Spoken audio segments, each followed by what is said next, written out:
कहते हैं शिव जी उनके सच्चे भक्तों को कभी निराश नहीं करते हैं। शिव को अगर सच्चे मन से बुलाओ तो वो कोई न कोई रूप में आकर भक्तों की मदद करते हैं। एक ऐसी ही कहानी रमेश ऑटो वाले की है। एक छोटे से शहर में रमेश ऑटो चलाकर अपने परिवार का पेट पालता था, लेकिन उसकी ज्यादा कमाई नहीं होती थी। उसी कमाई में से वो राशन खरीदता था और शिव जी की पूजा के लिए फूल और फल भी खरीदता था और हर रोज मन लगाकर शिव जी की पूजा करता था। जय भोलेनाथ, जय शिव शंकर। हे शिव शंकर, दुनिया से बुराइयों को खत्म करना, अच्छे लोगों का भला करना, दुखियों का दुख दूर करना प्रभु। लेकिन रमेश खुद बहुत दुखी था। उसका परिवार भूख और बीमारी से मर रहा था। उसकी माँ जानकी बहुत दिनों से बीमार थी। वो बिस्तर से उठ नहीं पाती थी। रमेश को डॉक्टर ने कह दिया था, रमेश जी, आपकी माँ कभी बिस्तर से उठ नहीं पाएंगी। उनके दोनों पैर और कमर में जान नहीं है। रमेश चिंता में पड़ गया। उसकी माँ ने उससे कहा, बेटा, मैं तो आधी मर गई हूँ। ऐसे जीने से अच्छा तो मैं पूरी तरह मर जाऊं। ऐसा मत कहिए माँ, आप मेरी माँ हो। आपका ख्याल रखना मेरी जिम्मेदारी है। भोलेनाथ पर भरोसा रखो, वो सब कुछ ठीक कर देंगे। रमेश शिव जी का भक्त था। वो हर रोज 2 वक्त शिव जी की पूजा करता था। उसे भरोसा था कि शिव जी ही उसके परिवार की रक्षा करेंगे। हे शिव शंकर, मेरी माँ को ठीक कर दीजिए। माँ के बिना मेरा और कोई नहीं है। बेटा, तू पूरा दिन ऑटो चलाता है। अब तो मैं बीमार पड़ गई हूँ। तू शादी कर ले। बहू आएगी तो तेरी भी मदद हो जाएगी और मुझे भी संभाल लेगी। रमेश इस बात से सहमत हुआ। उसी गांव में एक गरीब औरत, उसका नाम रत्ना था और वो अनाथ थी। रत्ना शादी के लिए मान गई और दोनों की शादी हो गई। 1 साल के अंदर उनकी एक बेटी भी पैदा हो गई। उन्होंने बेटी का नाम राधा रखा। लेकिन पैदा होने के 6 महीने के बाद एक दिन अचानक से राधा अजीब सी हरकत करने लगी। वो ठीक से अपना मुंह नहीं खोल पा रही थी। उसके दोनों पैर टेढ़े मेढ़े से हो गए थे। रत्ना बहुत डर गई। ये देखिए ना, हमारी बेटी को ये क्या हो रहा है? पता नहीं रत्ना, राधा को डॉक्टर के पास ले जाना होगा। राधा को रमेश डॉक्टर के पास ले गया। डॉक्टर ने कहा, आपकी बेटी को वही बीमारी है जो आपकी माँ को है। ये बीमारी आपके वंश में है। लेकिन मेरी बेटी अभी बहुत छोटी है। क्या इस बीमारी को ठीक नहीं किया जा सकता? किया तो जा सकता है, लेकिन उसका एक ऑपरेशन करना पड़ेगा। उसके साथ साथ 3 महंगे इंजेक्शन भी लगेंगे। कितने महंगे डॉक्टर साहब? सब कुछ मिलाकर 10 लाख रुपए का खर्चा है। 10 लाख? ये सुनकर रमेश के होश उड़ गए। 10 लाख के बारे में सुनकर रत्ना ने भी आशा छोड़ दी। हम जैसे गरीबों के लिए इस दुनिया में और कुछ नहीं बचा है। 10 लाख तो हम पूरा जीवन काम करके भी नहीं कमा सकते। सब कुछ मेरी वजह से हो रहा है। मुझसे ही ये बीमारी पूरे वंश में फैल रही है। नहीं माँ, ऐसा मत बोलिए। भगवान शिव सब कुछ ठीक कर देंगे। भगवान शिव पर मुझे पूरा भरोसा है। मैं पैसे जमाने की पूरी कोशिश करूंगा। रमेश दिन रात ऑटो चलाने लगा, लेकिन इतना काम करके भी वो फूटी कौड़ी बैंक में जमा नहीं कर सकता। उसे अभी बहुत पैसे की जरूरत है। सिर्फ और सिर्फ पैसा ही सब कुछ ठीक कर सकता है और पैसों के लिए रमेश कुछ भी करने के लिए तैयार है। समय बीतने लगा और उसकी बेटी और ज्यादा बीमार होती गई। 1 साल बीत गया, लेकिन उसकी बेटी चलना तो दूर खड़ी भी नहीं हो पाई और एक दिन बाद बहुत ज्यादा बिगड़ गई। उसकी बेटी खून की उल्टियां करने लगी। क्या हो रहा है? बेटी तू ऐसा क्यों कर रही है? रत्ना, इसे अस्पताल ले जाना होगा। चलो मेरे साथ। रत्ना अपनी बेटी को लेकर ऑटो में बैठ गई और रमेश ऑटो चलाकर अस्पताल चला गया। डॉक्टर ने राधा को चेकअप करने के बाद कहा, आज शाम तक आपकी बेटी को एक इंजेक्शन लगाना पड़ेगा, नहीं तो आपकी बेटी जिंदा नहीं रह पाएगी। एक इंजेक्शन की कीमत 2 लाख रुपए है। 2 लाख? आज शाम तक मैं 2 लाख कैसे लाऊं? लाना पड़ेगा, नहीं तो अपनी बेटी को खोना पड़ेगा। डॉक्टर ने तो ये कह दिया, लेकिन रमेश को कुछ समझ नहीं आ रहा था। उसके ऑटो में शिव जी की एक मूर्ति थी। उसके सामने हाथ जोड़कर रोते हुए रमेश ने कहा, हे शिव शंकर, आज चाहे कुछ भी हो जाए, मुझे अपनी बेटी को बचाना होगा। चाहे मैं मर जाऊं, लेकिन मेरी बेटी को मैं बचाकर ही रहूंगा। बस आप मेरा साथ मत छोड़ना। रमेश ऑटो लेकर चला गया। पहले उसने बहुत सारे लोगों से उधार मांगा, लेकिन किसी ने उसे उधार नहीं दिया। पूरे दिन में रमेश को एक भी पैसेंजर नहीं मिला। उसकी जेब में एक भी पैसा नहीं आया। वो अंदर से टूट पड़ा और रोने लगा। हे शिव शंकर, क्या मैं अपनी बेटी को नहीं बचा पाऊंगा? कैसा बाप हूँ मैं, मुझे तो मर जाना चाहिए। रमेश अस्पताल लौट गया और देखा अस्पताल से उसकी बीवी और बेटी को बाहर निकाल दिया गया है। उसकी बीवी सिसक सिसक कर रो रही है और उसकी बेटी जमीन पर पड़ी हुई है। रत्ना, क्या हुआ हमारी बेटी को? रत्ना, वो मर गई। पैसा न होने के कारण हमें ऐसे निकाल दिया गया। हे भगवान, मैं अपनी बेटी को बचा नहीं पाया। हे भगवान, मैं क्या करूं? काफी देर रोने धोने के बाद रमेश को याद आया कि अब उसकी बेटी का अंतिम संस्कार करना है, लेकिन उसकी जेब में उसके लिए भी पैसे नहीं है। उसने रत्ना से कहा, रत्ना, मेरे पास बेटी के अंतिम संस्कार के लिए भी पैसे नहीं हैं। मैं अभी पैसे लेकर आता हूँ। रमेश को बस एक पैसेंजर चाहिए। रमेश इधर उधर ऑटो लेकर भटकने लगा और मन में शिव जी को बुलाने लगा। हे भगवान शिव, मैं अपनी बेटी को एक अच्छी जिंदगी नहीं दे पाया, लेकिन अच्छे से अंतिम संस्कार करना चाहता हूँ। बस एक पैसेंजर दिला दीजिए आज। तभी एक आदमी ने हाथ दिखाकर ऑटो रोका और ऑटो के अंदर बैठ गया। कहाँ जाना है साहब? बहुत दूर। चलोगे? चलूंगा साहब, मुझे पैसों की जरूरत है। तो फिर चलो, मैं रास्ता बताता रहूंगा। रमेश ऑटो लेकर आगे बढ़ने लगा। आधे घंटे तक इधर उधर भटकने के बाद रमेश ने पूछा, साहब कहाँ जाना है बता दीजिए, मुझे जल्दी है। मेरी बेटी का अंतिम संस्कार करना है। थोड़ा आगे तो चलो। आगे तुम्हें एक खेत मिलेगा, सुनसान खेत, वहाँ घुस जाओ।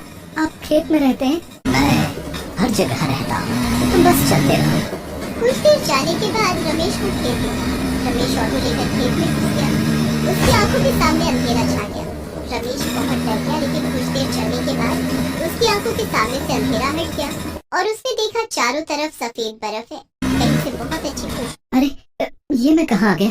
यही मेरा घर है वत्स, यही कैलाश है। कैलाश? रमेश ने चौंक कर पीछे देखा। उसके ऑटो के पीछे वाली सीट पर स्वयं शिव जी बैठे हुए थे। रमेश ने हाथ जोड़ दिया। भगवान शिव, आप? हाँ वत्स, मैं। तुम्हारी सच्ची भक्ति ने मुझे तुम्हारे पास बुला लिया और इसीलिए मैं तुम्हें रास्ता दिखाकर यहाँ बुला लाया। तुम्हारी भक्ति से मैं प्रसन्न हूँ वत्स। मैं तुम्हें सब कुछ लौटाना चाहता हूँ। ये बोलकर शिव जी अपनी शक्तियों से रमेश की बेटी को ले आए और रमेश की गोद में दे दिया। रमेश की बेटी राधा पूरी तरह से स्वस्थ हो गई थी। वो रमेश को देखकर हंस रही थी। वत्स, अब तुम लौट जाओ। तुम्हारी पत्नी और माँ तुम्हारे घर में प्रतीक्षा कर रहे हैं। धन्यवाद शिव जी। रमेश अपनी बेटी को लेकर लौट गया। उसने घर के सामने जाकर देखा। उसका घर पहले जैसा छोटा नहीं था। घर के अंदर भर भर कर सोने और पैसे हैं और उसकी माँ की बीमारी भी ठीक हो गई है। सब कुछ देखकर रमेश की आंखों से खुशी के आंसू गिरने लगे।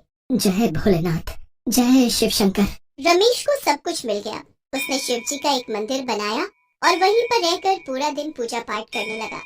भोलेनाथ की कृपा से वो खुशी से जीवन बिताने लगा। माधव सुबह सुबह अपनी रिक्शा को लेकर रेलवे स्टेशन पहुंचा, पर शाम तक कोई भी सवारी उसकी रिक्शा पर बैठने को तैयार नहीं थी। बड़ी मुश्किल से 2-3 सवारियां ही मिली थी। आज भी मुश्किल से 2-4 लोग ही मेरे रिक्शा पर बैठे हैं। पता नहीं मेरे दुख के दिन कब दूर होंगे देवी मैया। अरे माधव भैया, अब तुम्हारी रिक्शा पुरानी हो गई है। लोग नई रिक्शा को छोड़कर भला तुम्हारी पुरानी टूटी रिक्शा पर क्यों बैठेंगे? खुद ही सोचो। है? अच्छा चलता हूँ, सवारी को छोड़ना है। देवी मैया के भोग के लिए प्रसाद लेता जाता हूँ। गोमती शाम की आरती के लिए राह देख रही होगी। माधव जो कि एक गरीब रिक्शा वाला है। माधव का रिक्शा काफी पुराना हो गया है, इसलिए उसकी रिक्शा पर कोई भी सवारी बैठने को तैयार नहीं होती, और तैयार हो भी जाए तो कम पैसे मिलते हैं। माधव बहुत गरीब है और साथ ही साथ शादी के 10 सालों बाद भी उसे औलाद का सुख भी नहीं मिला। इसलिए माधव और गोमती बहुत दुखी रहते हैं। माधव इतने दुख होने के बाद भी माँ दुर्गा से अपना विश्वास कभी नहीं उठाता। वो रोजाना अपनी कमाई में से 10 रुपए बचाकर देवी माँ के भोग के लिए शाम की आरती का प्रसाद लेकर ही घर जाता है, और नियम के अनुसार गोमती और माधव दोनों मिलकर देवी माँ की आरती और पूजा करते हैं। जय अम्बे गौरी मैया, जय श्यामा गौरी, तुमको निस दिन ध्यावत हरि ब्रह्मा शिवरी। जय अम्बे गौरी। हे देवी मैया, मेरे जीवन के दुख दूर करो माँ। आप तो ममतामयी माँ हो मैया। हमारी झोली में खुशियाँ दे दो देवी माँ, हमारी झोली में खुशियाँ दे दो। माधव और गोमती के आंसू निकल आते हैं। ये देख नारद मुनि माँ दुर्गा से कहते हैं, नारायण नारायण। हे माँ, हे जगत जननी, आपका भक्त माधव और उसकी पत्नी आपकी भक्ति करके भी इतने दुखी क्यों है माँ? आपका ये भक्त जो भी कमाता है उसमें से रोजाना आपके नाम के प्रसाद के लिए नियम से 10 रुपए अलग निकालता है। रोजाना आपका पूजन और आरती करता है, फिर भी इतनी पूजा के बाद भी इस भक्त के दुख दूर क्यों नहीं होते माँ? देवर्षि नारद, कई बार मनुष्य के पिछले कर्म उसके दुखों का कारण बनते हैं, पर माधव ने मुझे सच्चे हृदय से पुकारा है और मैं अपने भक्तों की पुकार अवश्य सुनती हूँ। आपके कहे अनुसार मैं अपने भक्त की सहायता अवश्य करूँगी, पर इसके लिए मुझे माधव की परीक्षा लेनी होगी। नारायण नारायण, आपकी महिमा अपार है जगदम्बे मैया। माधव रोजाना की भांति रेलवे स्टेशन पर सवारी की प्रतीक्षा कर रहा था। तभी, ओ भैया, जरा मुझे मेरे पते पर छोड़ दोगे? मेरा बटुआ कहीं गिर गया है और मेरे पास पैसे भी नहीं है। माफ करो माता जी, इतनी धूप में पैसे की सवारी छोड़कर तुम्हें छोड़ने थोड़ी जाऊंगा। पागल समझा है क्या? वो सामने माधव रिक्शा वाला खड़ा है, वैसे भी उसे कोई सवारी नहीं मिलती, वो तुम्हें छोड़ देगा। क्या हुआ माँ जी? बेटा, मुझे इस पते पर जाना है, क्या तुम मुझे छोड़ दोगे? तुम्हारी बड़ी मेहरबानी होगी, पर मेरा बटुआ कहीं खो गया है। तुम्हें देने के लिए मेरे पास पैसे नहीं है। क्या तुम बिना पैसों के मेरे पते पर मुझे छोड़ दोगे? हाँ हाँ माता जी, पैसों की कोई बात नहीं, आप परेशान मत हो। आप मेरी रिक्शा पर बैठ जाओ, मैं आपको इस पते पर छोड़ दूंगा। वैसे भी मुझे अभी कोई सवारी तो मिल नहीं रही है, मैं खाली ही खड़ा हूँ, इसी बहाने आपको ही छोड़ देता हूँ। जीते रहो बेटा, देवी मैया का आशीर्वाद तुम पर सदैव बना रहे। माधव उस बुढ़िया को अपने रिक्शा पर बैठाकर पते पर छोड़ने के लिए चल पड़ता है। रास्ते भर गर्मी और धूप में माधव को पसीने भी आ रहे थे और धूप भी बहुत तेज थी। बेटा, बस रिक्शा को यही मंदिर के पास रोक दो। ठीक है माँ जी। बेटा, तुम बहुत अच्छे हो। इतनी गर्मी और धूप में तुमने मुझे यहाँ तक छोड़ने के लिए हामी भर दी, और वो भी बिना पैसों के। और देखते ही देखते वो बुढ़िया देवी माँ के रूप में आ जाती है। माधव, तुम मेरे सच्चे भक्त हो, तुम मेरी परीक्षा में सफल हुए हो। देवी माँ, आप जय हो मैया, जय हो, जय माता दी। माधव, मैं तुम्हारी परीक्षा लेने आई थी। जो व्यक्ति जरूरतमंदों और दुखियों की निस्वार्थ सेवा और मदद करता है, उसके सारे दुख दूर करना मेरा कर्तव्य बन जाता है। आज से तुम्हारे जीवन के सारे दुख दूर हो जाएंगे। ऐसे ही सबकी सहायता और अच्छे कर्म करते रहना। मैं तुम्हें संतान, धन, वैभव और सुख शांति का आशीर्वाद देती हूँ। मेरा आशीर्वाद सदैव तुम्हारे ऊपर बना रहेगा। और उस दिन देवी मैया के आशीर्वाद से माधव और गोमती की झोली खुशियों से भर जाती है।